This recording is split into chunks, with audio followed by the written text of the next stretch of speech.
All right, fam, we got to talk about Palantir. It has been a long time coming. Can you believe analysts like Muso gave it a $14 price target? Morgan Stanley gave it a $9 price target. You how could you be so stupid? Only 6 months ago, you give Palantir an $8 price target. Don't you mean $38 or $48? Sucks to be you. Not doing your job very well, I see. So many people, we get the last laugh. The who laughs last laughs the greatest. How does it feel? All of you analysts, you market manipulators, everybody who tried to hold Palantir down, how does it feel to know that not only were you wrong, but you missed this train? I'm telling you, it feels really damn good right about now, because a lot of these analysts are absolutely out of their mind, especially the one that was on CNBC that said $8 price target, gap fill. Yeah, right. I don't know what you're smoking, buddy, but it's time to, lay off the good stuff and move on. Finally, I am able to bring this video to you just like I said I would be doing in the future. Palantir has made it into the S&P 500. Round of applause, right? I told you. I told you, fam. I told you in June it would make it, and if not, almost for sure in September, it would make it into the S&P 500. Oh, American Airlines? Yeah, good riddance. Bye-bye, sir. It's time to go. Scramble, skedaddle, move on. Make room for the king. Palantir is here. So we're going to dive into all kinds of good stuff today on Palantir, where I expect the price to go. We got a huge explosion coming on Palantir this week, so I hope you guys are ready. We're going to dive right in. Are you ready? Are you ready? Let's go. Palantir sitting on $4 billion in cash. Year-over-year growth. Every single quarter, revenue increasing. They have enough customers lined up to have a 50% year-over-year growth for the next 5 years straight. The demand is so strong. With a forward PE ratio of 50, this stock is going to have some pretty incredible growth going forward. I told all of you guys when the price was $21 or $22 that it was going to run to $30 or even $40, and once they were included in the S&P index, it would run, and that we would see a price of around $40 to $45 by the end of the year. I even had a few haters in the comment section. You know who you are. You know exactly who you are. Shame on you. You told me that the price of Palantir would not go over 30. You're wrong there. You also told me that there was no way that Palantir was going to make it into the S&P index by September. You were wrong yet again. And guess what? Third time's a charm, because Palantir is headed to $40 a share. Just like I told you guys, signifying a 200% return in only 7 months. This is incredible. Project Maven's $600 million contracts for the year 2029 are going to be incredible for Palantir. Their year-over-year growth is absolutely astonishing. And not only that, their top 20 customers spend up to 20% every year additional year-over-year. They increase their spending. They're sitting on all cash, no debt, and their AIP bootcamp deploys within 10 hours with a working product. And not only that, it makes decisions for your company that would normally take days, weeks, maybe even months, and it does it in seconds to minutes. This is crazy. They are the quasi-monopoly of AI software. I mean, ChatGPT and LLM is boring compared to the AIP that Palantir has. This is the future of software, and now they are in the S&P index. My students and I in the Discord took an insane trade at the end of the day yesterday, which allowed us to sell puts, $29.50 puts and $30 puts when the stock price was at $30.17, to collect $50 and $75 respectfully per 100 shares. And that is insane. 1 hour, literally 3 p.m. I got the week's premium in 1 hour. I sold 30 contracts and made $1,400 in an hour. And a lot of people in my Discord printed hundreds, if not thousands of dollars. It was an arbitrage trade. And I'm going to show you guys right there on the screen. Palantir had almost a $20,000 implied volatility. When the option expired at 4 p.m., it was still worth exactly what I sold it for. The price did not decay at all. It expired at the price I sold it for. That's how much volatility was in the stock. People were still trading it and actually buying it at 4 p.m. Like, why would you buy a $29 put on a stock that's $30 1 minute before expiration? Like, what is going on? Like, talk about insanity. Look, if you guys wish you're in the Discord to collect those kind of arbitrage trades and you want to learn and grow your financial freedom. I would love to help you. You guys can sign up at any time for my masterclass course, one-on-one coaching, and Discord, as I would love to help you, fam. I would love to help you achieve your goals. You can sign up at investorcorey.com right there on the screen or in the information box below. It's a very serious mentorship, and you have to take it very seriously, as I'm committed to helping you. I can't wait to see you and help you grow your financial future. So we were in the Discord. I could not believe it. Almost 20,000% IV. It was really weird because I was watching the value of the contracts go up, even though the stock price was moving away from the strike price. So I just went all in. I know this sounds kind of crazy, but on my challenge account, I just threw $90,000 at it. In my big account, I threw like 100,000. So I made like almost $3,000 between both accounts in 1 hour. That's like a 1.5%, almost 2% return in 1 hour. The contract price on those puts were $55 on Monday, and I got $55 at 3 p.m. Friday. Palantir's volatility is insane right now because of the S&P index.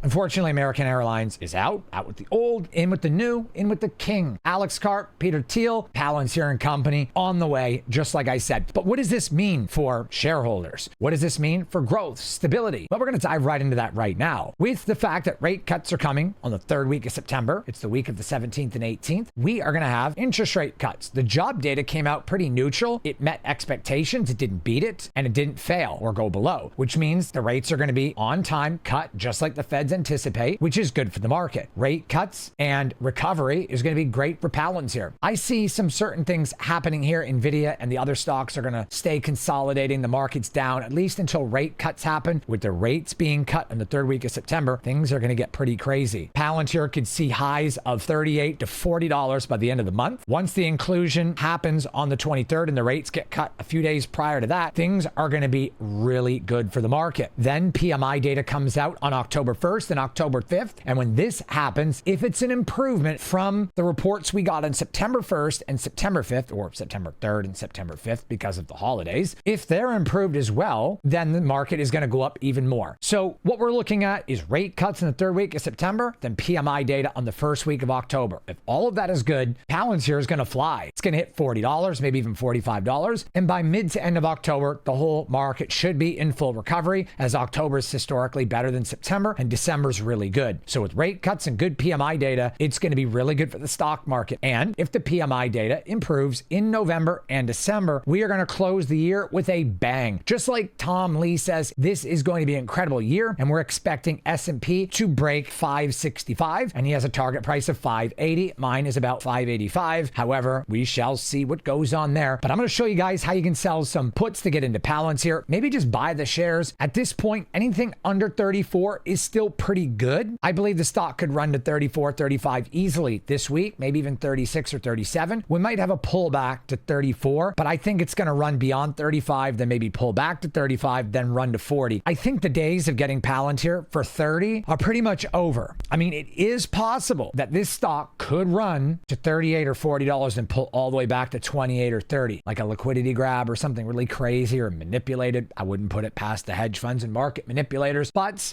I don't think that's going to happen. Right now, over the past 2 to 3 months, Palantir has been doing very well, and specifically since the markets tanked in August, at the beginning of August, and then they pulled back again last week, Palantir has seen none of this. None. The stock has not fallen below 30, except briefly. When it fell down to like $22 or $23 at the beginning of August, it recovered in a day, and then it stayed there. So the stock is very strong. It looks like $30 is a very hard floor. If the next earnings is strong and PMI data in October is strong and the rates get cut in September, after the inclusion, it's going to be insane. Once it's officially included by the end of this month, like the day it gets included, it is going to run even more. So between that, rate cuts and increased PMI data and a better earnings report, this stock is going to fly. And the next earnings report is just around the corner. My price target, with good PMI data going into Christmas, rate cuts, and another good earnings report, very likely we'll see Palantir at $45 a share. Look, I told you, fam. I told you. You're holding out. A lot of people said they were waiting for the stock to fall back to 25, 24, and some people even said that it was going to fall to $8. Can you believe we had somebody, an analyst, that said it was going to fall to $8? What a fuck.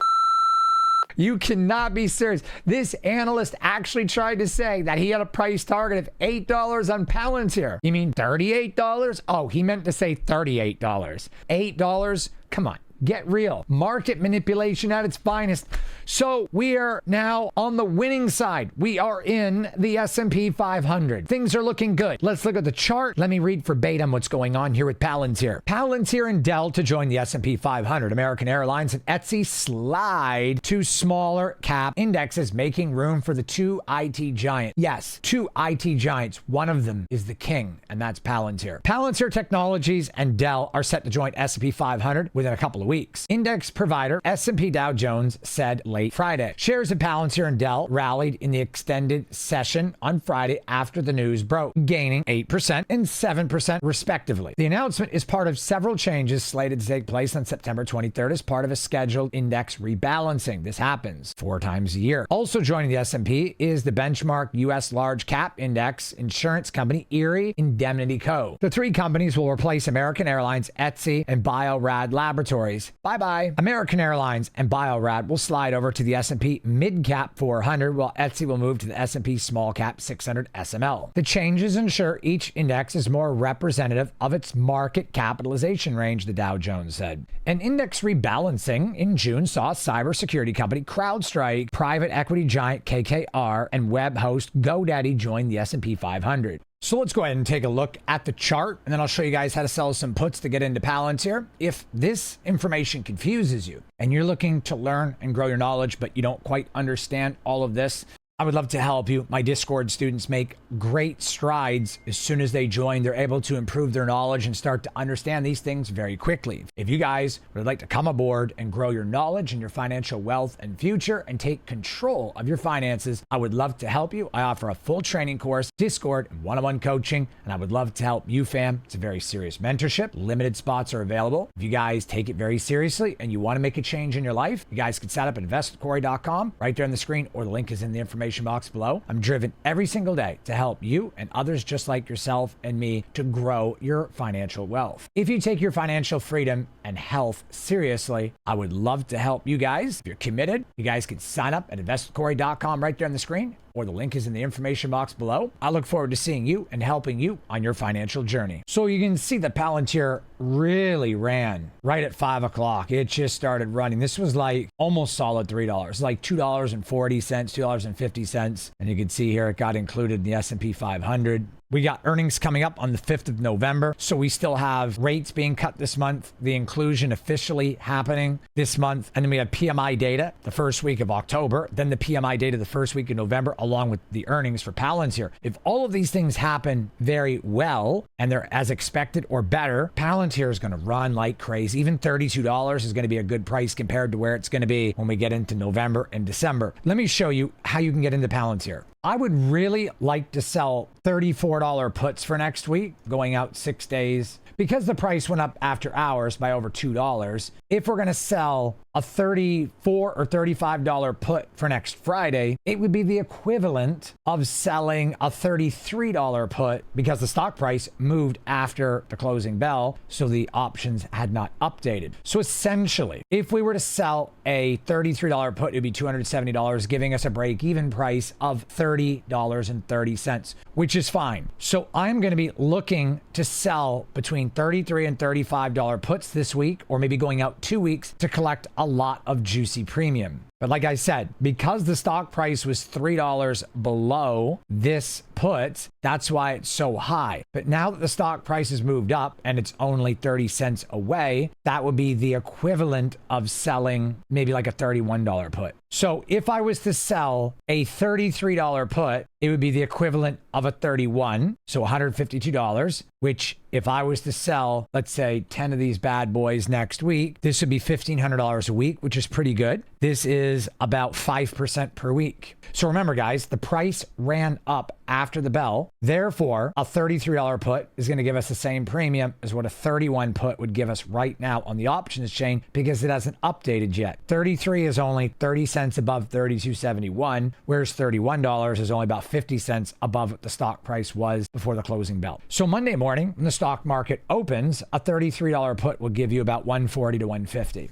whereas a $35 put will give you about $270. So if I open up, let's say, a bunch of $35 puts Monday morning, it'd be about the same price as this, maybe $270. I can pull in $2,700, and the chances of being assigned on a $35 put when the stock price is going to open up in the pre-market and run past 33, highly unlikely. But to be safe, I would be selling 33 puts. If you're very aggressive and you want the stock and you want the premiums, I would sell 34 or 35 puts Monday morning. If you're not quite sure, you don't care if you get the stock, but you want as much premium as possible, you could sell 32 and 33. If you just want the premium, don't really want the stock, I would say 30 and 31 is your best bet. Guys, I can't stress this enough. Palantir is the biggest play in software right now. Palantir, SoFi, and believe it or not, NEO is now going to be added back to my list. I got an upcoming video on NEO, and I have some other stock videos coming that are going to be legendary for you guys. Until the next video, guys, take care of yourselves, and I'll see you on the next one.